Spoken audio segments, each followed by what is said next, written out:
اس لیے کہ یہ بات یاد رکھیں، مصیبت ایک صوری ہوتی ہے اور ایک حقیقی ہوتی ہے۔ صوری کا مطلب ہے کہ صورتاً تو مصیبت ہے لیکن حقیقت میں وہ مصیبت نہیں ہے۔ اس کی مثال حضرت حکیم الامت مجدد ملت مولانا اشرف علی تھانوی رحمہ اللہ تعالیٰ بڑی خوبصورت دیتے ہیں۔ فرمایا کہ چٹنی روٹی جب آپ کھاتے ہیں، اب چٹنی جب انسان جب لقمہ لگا کے منہ میں رکھتا ہے تو سی سی کرتا ہے، اس لیے کہ اس کی چبھن، اس کی تکلیف، اس کا چلبلا پن انسان کو سی سی کرنے پہ مجبور کرتا ہے۔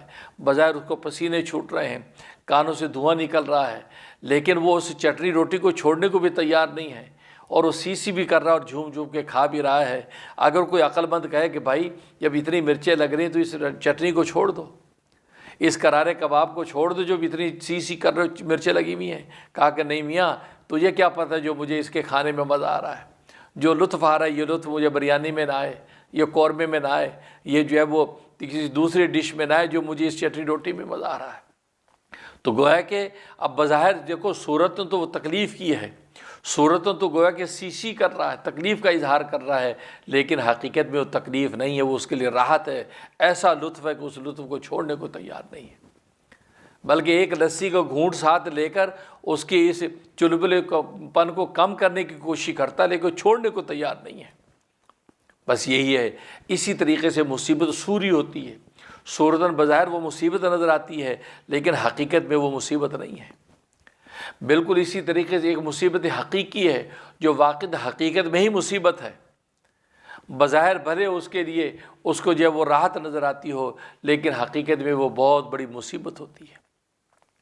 اور حقیقی مصیبت کا مطلب یہ ہے کہ اللہ تبارک و تعالیٰ سے غافل ہے اور اللہ تبارک و تعالیٰ کی پکڑ میں ہے، اور دنیا میں اللہ تبارک و تعالیٰ اس کو اپنی پکڑ اور گرفتاری کے ایک نمونہ دکھا رہے ہیں، اور آخرت کے اندر تو زبردست عذاب ہے۔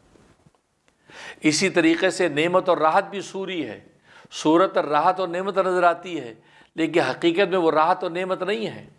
اسی مثال حضرت حکیم الامت مولانا اشرف علی تھانوی رحمہ اللہ تعالیٰ بڑی خوبصورت دیتے ہیں۔ فرمایا کہ دیکھو بدن پر سوجن آ جاتی ہے، سویلنگ آ جاتی ہے، بدن سوج جاتا ہے۔ اب سوجا بدن بظاہر صحت مند نظر آتا ہے، عجیب ہاتھ پاؤں کتنے صحت مند، کتنے موٹے تکڑے نظر آ پا رہے ہیں، لیکن حقیقت وہ موٹا تکڑا پن نہیں ہے، وہ تو بیماری ہے۔ وہ یہ موٹا تکڑا پن تو جو بیماری ہے، یہ تو یہ سوجن جو بیماری کی سوجن ہے، یہ طاقت اور قوت کی سوجن نہیں ہے۔ تو گویا کہ بظاہر وہ صورتاً صحت نظر آتی تھی لیکن حقیقت میں وہ بیماری ہے۔ اور بالکل اسی طریقے سے دنیا میں بہت سی راحتیں اور نعمتیں انسان کو نعمت نظر آتی ہیں، لیکن وہ صورتاً نعمت تو ہے لیکن حقیقتاً نعمت نہیں ہے۔